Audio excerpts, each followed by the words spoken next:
Everybody asking how we doing, say we good. Don't need no one to tell me how to live just like they would. It ain't their business, but they in it, I don't know why. Revolved around my life after I found another. Assalamualaikum warahmatullahi wabarakatuh.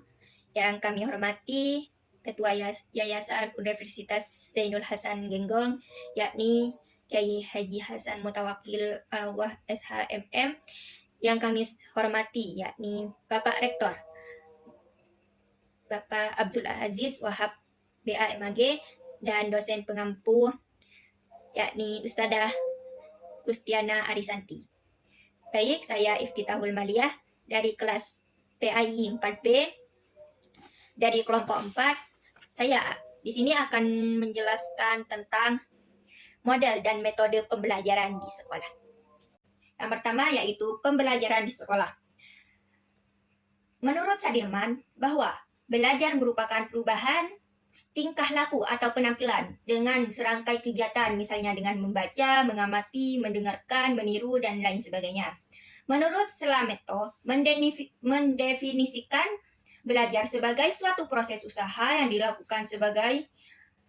dilakukan seseorang untuk memperoleh suatu perubahan tingkah laku yang baru secara keseluruhan sebagai hasil pengalaman dan interaksi dengan lingkungan. Yang kedua, hasil belajar.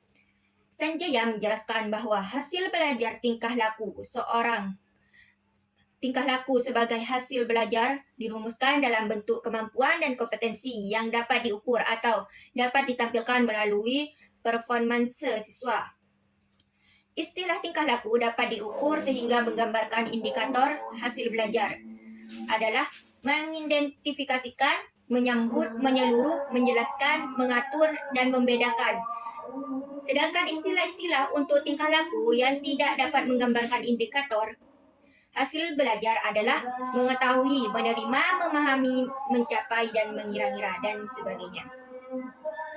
Yang ketiga yaitu tujuan belajar. Tujuan belajar, hasil belajar dikelompokkan ke dalam 3 kategori, yakni yang pertama ranah kognitif, yang terdiri dari 6 tingkatan, yaitu pengetahuan, pemahaman, penerima, analisis, sintesis, dan penilaian. Yang kedua, ranah efektif, yang terdiri dari 5 tingkatan, yaitu penerima, penanggapan, penilaian, dan pengelola dan bermuatan nilai. Yang ketiga, ranah psikomotor, terdiri dari 5 tingkatan, yaitu menirukan, manipulasi, keseksamaan, artikulasi, dan naturalisasi. Selanjutnya yaitu budaya dan karakter bangsa.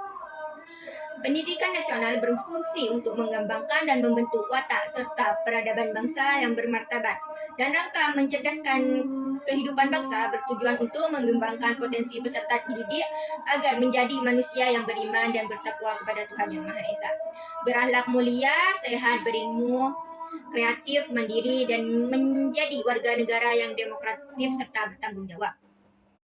Bab 2 yaitu model dan metode pembelajaran. Yang pertama yaitu hakikat pembelajaran. Hakikat, model, dan metode pembelajaran. Konsep pembelajaran menurut Korer adalah suatu proses di mana lingkungan seorang secara disengaja dikelola untuk memungkinkan turut serta dalam tingkah laku tertentu dalam kondisi-kondisi khusus atau menghasilkan respon terhadap situasi tertentu. Pembelajaran merupakan subset khusus dari pendidikan. Lingkungan belajar hendaknya dikelola dengan baik karena pembelajaran memiliki peranan penting dalam pendidikan. Yang kedua yaitu macam-macam metode pembelajaran. Yang kedua yaitu macam-macam model pembelajaran, yaitu dibagi menjadi 6, yaitu yang pertama model pembelajaran langsung. Pembelajaran langsung adalah model pembelajaran di mana guru mentransfer informasi atau keterampilan secara langsung kepada peserta didik. Yang kedua yaitu model pembelajaran berbasis masalah atau PBM. Pengertian PBM diadopsi dari istilah bahasa Inggris, Problem Based Instruction. Konsep pembelajaran berbasis masalah sudah dikenal sejak zaman John Dewey. seorang tokoh pendidikan terkenal. Saat ini model PBM mulai mendapat penghasilan besar karena dinilai efektif dalam pembelajaran. Secara umum, PBM melibatkan penyajian situasi masalah yang autentik dan bermakna kepada siswa.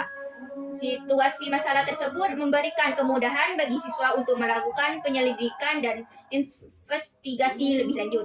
Yang ketiga yaitu model pembelajaran pendidikan matematika realitas Indonesia. Pendidikan matematika realitas Indonesia adalah suatu pendekatan pembelajaran matematika yang mengungkapkan pengalaman dan kejadian yang dekat dengan siswa sebagai sarana untuk memahamkan persoalan matematika. Yang keempat yaitu model pembelajaran kontekstual.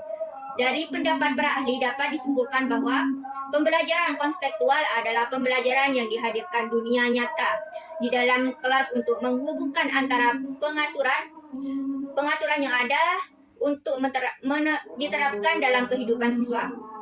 Yang kelima yaitu model pembelajaran integral, yaitu menurut Zaini, model pembelajaran mencari pasangan adalah model pembelajaran yang cukup menyenangkan, digunakan untuk mengulang materi yang telah diberikan sebelumnya.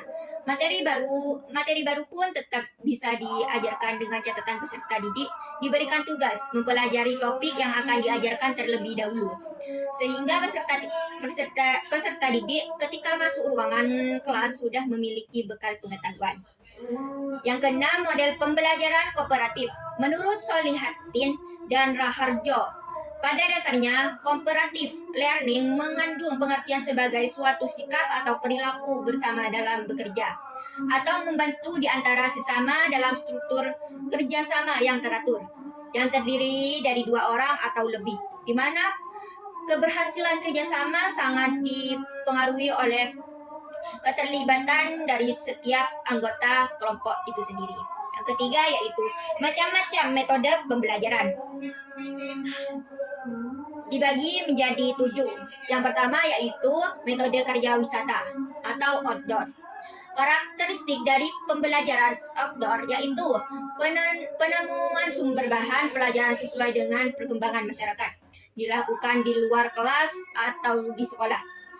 Siswa lebih muncul daripada guru. Aspek pembelajaran merupakan salah satu implementasi dari pembelajaran berbasis kontekstual. Yang kedua yaitu metode stalking stick. Metode stalking stick adalah metode pembelajaran yang dipergunakan guru dalam mencapai tujuan pembelajaran yang diinginkan. Yang ketiga, metode simulasi. Menurut Jamaroh, metode adalah suatu cara untuk dipergunakan untuk mencapai tujuan yang telah ditetapkan. Yang keempat, metode discovery learning.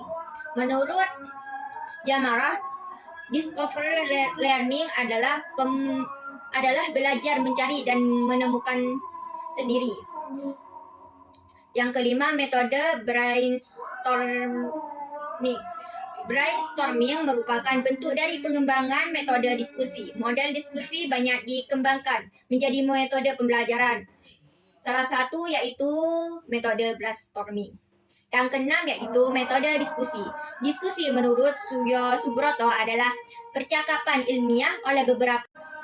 Yang keenam, metode diskusi. Diskusi menurut Suryo Subroto adalah percakapan ilmiah oleh beberapa yang tergabung dalam suatu kelompok untuk saling bertukar pendapat tentang suatu masalah atau bersama-sama mencari pemecahan, mendapat jawaban dan kebenaran atas suatu masalah.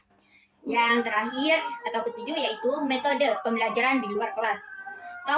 Kajawati menyatakan bahwa metode outdoor study atau metode di luar kelas adalah metode di mana guru mengajak siswa belajar di luar kelas untuk melihat peristiwa langsung di lapangan dengan tujuan mengakrabkan siswa dengan lingkungan.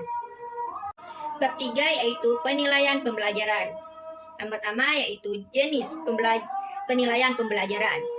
Menurut Purwanto, bahwa jenis penelitian ada 2, yaitu penelitian formatif dan penilaian sumatif.